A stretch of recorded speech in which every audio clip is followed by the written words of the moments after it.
এই বিষয়ে আমি খুব বেশি জানি না, এই কারণে যে এই বিশ্ববিদ্যালয়ের সকল নিয়োগে রেজিস্ট্রার থাকেন একজন সদস্য এবং সকল বিশ্ববিদ্যালয়ে থাকে, এখানেও ছিলেন। দুঃখজনক হলো যে সর্বশেষ নিয়োগের আগে, বিজ্ঞপ্তি দেওয়ার আগেই নিয়োগ বোর্ড উনি চেঞ্জ করেছেন। বেগম রোকেয়া বিশ্ববিদ্যালয়ের রেজিস্ট্রারের পরিবর্তে ঢাকা বিশ্ববিদ্যালয়ের রেজিস্ট্রারকে এই বোর্ডের সদস্য করা হয়েছে, যেন আমরা এগুলি কিছুই না জানতে পারি। সুতরাং আমি তেমন কিছুই জানি না কাদেরকে কি করা হয়েছে। আচ্ছা, আমার তিনটা প্রশ্ন। আপনার তিনটা অভিযোগ। একটা হলো যে আপনার কাছে একটা ভিডিও আছে যেখানে আমি অফিসের পরে একটি বিশেষ রাজনৈতিক দলের লোকজনের সাথে মিটিং করি। এটি ভিত্তিহীন একটি অভিযোগ। আমার অফিসে সিসি ক্যামেরা আছে এবং সিসি ক্যামেরার আউটপুট লাইনটা প্রক্টরের রুমে থাকে, সুতরাং প্রক্টরও দেখতে পারবে, যে কোনো স্ট্যান্ড প্রক্টরও দেখতে পারবে রেজিস্টারের রুমে কে যাচ্ছে কে না যাচ্ছে। আমি ওপেন কাজ করেছি। আমার অফিসে কোনো রাজনৈতিক দলের সদস্য কিংবা কেউ যেতেন না, যদি তাদের কোনো কাজ থাকে। তাছাড়া আমার মনে পড়ে না যে কোনো রাজনৈতিক দলের লোক আমার অফিসে গিয়েছে। একটা। দ্বিতীয় হলো যে বিশ্ববিদ্যালয় অর্থ আত্মসাৎ, রেজিস্ট্রারের কাজের সাথে আসলে অর্থের কোনো সম্পর্ক নাই। আমার অর্থ আত্মসাৎ করার কোনো সুযোগও ছিল না, সুযোগও নাই, আর আমি সেরকম মানুষও না। তৃতীয় অভিযোগ ছিল আপনার বিরুদ্ধে যে অনেক কর্মকর্তা কর্মচারী আপনার বিরুদ্ধে হয়রানির অভিযোগ করেছে। আপনারা জানেন যে আমি যে কথাগুলি বললাম নিয়োগ সম্পর্কিত, এগুলি যার ফাইল নিয়ে আমি কাজ করবো তিনি তো হয়রানি হবেনি।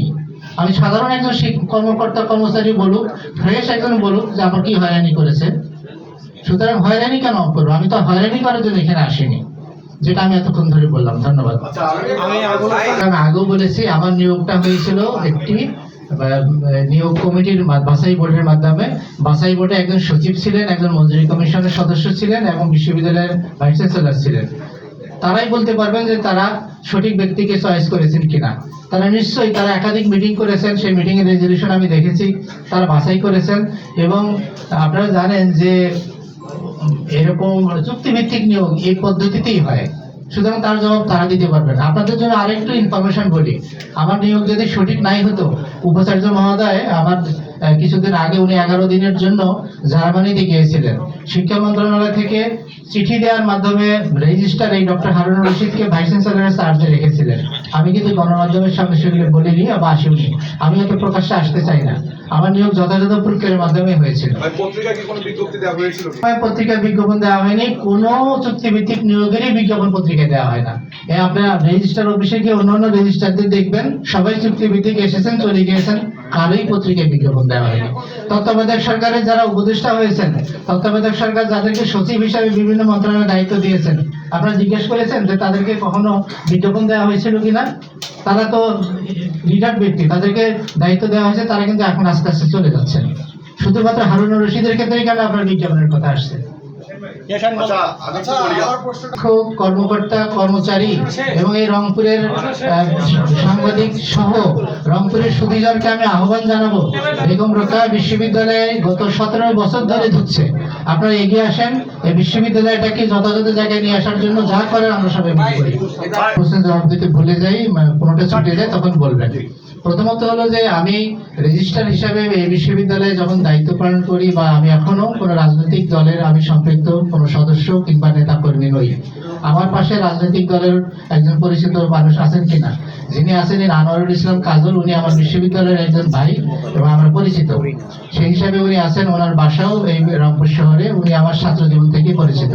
আমার পাশে আরেকজন ভাই আছেন যিনি আমারই ছোট ভাই এবং উনি একজন ইঞ্জিনিয়ার মানুষ, উনি আইটি বিশেষজ্ঞ, উনি আমার বন্ধু। ওনারাও এই শুভাকাঙ্ক্ষী হিসাবে এখানে এসেছেন। আমি যেহেতু এখানে রেজিস্ট্রার হিসাবে বসিনি, আমি একজন সাবেক রেজিস্ট্রার এবং একজন নাগরিক হিসাবে আমার পাশে যে কোনো ব্যক্তি থাকতে পারে। দ্বিতীয় হলো আবু সাইদের মামলায় অনেকেরই নাম বাদ দিয়েছে, বাদ যাওয়ার সাথে আমার সম্পৃক্ততা কিনা। দেখুন, রেজিস্ট্রারের কাজটি আসলে শুধু রেজিস্ট্রি করা, সর্বশেষ এগুলি যারা তদন্ত করে মামলাটা রেডি করে দেবেন, আমি বাদী হিসেবে মামলা করব। এর দায় তদন্ত কমিটির।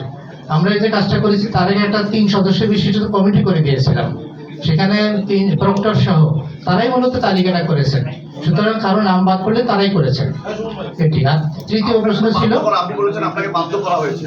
মানে মামলায় বাধ্য করা, অর্থাৎ তারা এটা যেটা তৈরি করেছেন ড্রাফটটা সেটা তারা করেছেন, এর দায় আমার না, এটা তদন্ত কমিটির। এই অভিযোগগুলি তো এভাবে করাটাও সঙ্গত ছিল না। আর চুক্তিভিত্তিক রেজিস্ট্রারকে বা ব্যক্তিকে না, আমার জানা নাই যে এইভাবে চুক্তি এটা আপনাকে ধন্যবাদ যে বিষয়টাকে সামনে নিয়ে এসেছেন। কিছু কর্মকর্তা কর্মচারী এই কথা হয়তো আপনাদেরকে বলতে পারে যে উনি আমাদেরকে হয়রানি করেছেন। লোনের বিষয়টা বলি, বেগম রোকেয়া বিশ্ববিদ্যালয়ের সাথে পূবালী ব্যাংকের একটি এমইও হয়েছে কর্পোরেট লোনের ব্যাপারে। এই ব্যাংকটি বিশ্ববিদ্যালয়কে 2 কোটি টাকা 200 কোটি টাকা 200 কোটি টাকা বিশ্ববিদ্যালয়কে দিয়েছে। বিশ্ববিদ্যালয় তার কর্মকর্তা কর্মচারী শিক্ষকদেরকে লোন দেবে। এটা কি কর্পোরেট লোন বলে, খুব অল্প সুদে এবং মানে অনেক সহজ শর্তে। এখন এই লোনটি তারাই পাবে। এই বিশ্ববিদ্যালয়ে ভাইস চ্যান্সেলর ওই ব্যাংকের সাথে চুক্তি করেছেন, কোন কর্মকর্তা কর্মচারী ডিফল্টার হলে বিশ্ববিদ্যালয় টাকাটা দিয়ে দেবে ব্যাংকের কাছে। এখন একজন কর্মকর্তা, সাধারণ মানের একজন কর্মকর্তাও প্রায় 50 লক্ষ টাকা লোনটা পাবে। আপনারা আমার এই বিষয়টা একটু দয়া করে ভালো করে শুনবেন, বোঝার চেষ্টা করবেন। একজন কর্মকর্তা এই লোনটি পাবে যদি তার কোনো সমস্যা হয় ভবিষ্যতে, এই টাকা পরিশোধ করবে বিশ্ববিদ্যালয় অর্থাৎ রাষ্ট্র। যে ব্যক্তি, যাদের কথা আপনাদেরকে আমি বললাম, যার সার্টিফিকেট জাল আছে, যার নিয়োগের সমস্যা আছে, যার সার্টিফিকেটই নাই, বিএ পাশের চাকরি করতেছে বা মাস্টার ডিগ্রি পাশের চাকরি করতেছে, সে ইন্টারমিডিয়েট পাস, আমি জেনে শুনে সেই লোকটাকে 50 লক্ষ টাকা কি করে লোন দেব? লোন দিলে এই টাকাটা কে শোধ করবে? এবং তারা খুবই অ্যাগ্রেসিভ যে আমারটা আজকেই দেন, কারণ সে জানে যে তদন্ত রিপোর্টটা প্রকাশ হলেই তার চাকরিটা থাকবে না। তার এই টাকাটা কে দেবে? আমরা চলে যাব, ভাইস চ্যান্সেলর চলে যাবেন, আমি একদিন চলে যাব, এই রাষ্ট্রকে এই দায়টা নিতে হবে। এই টাকাটা কে দেবে?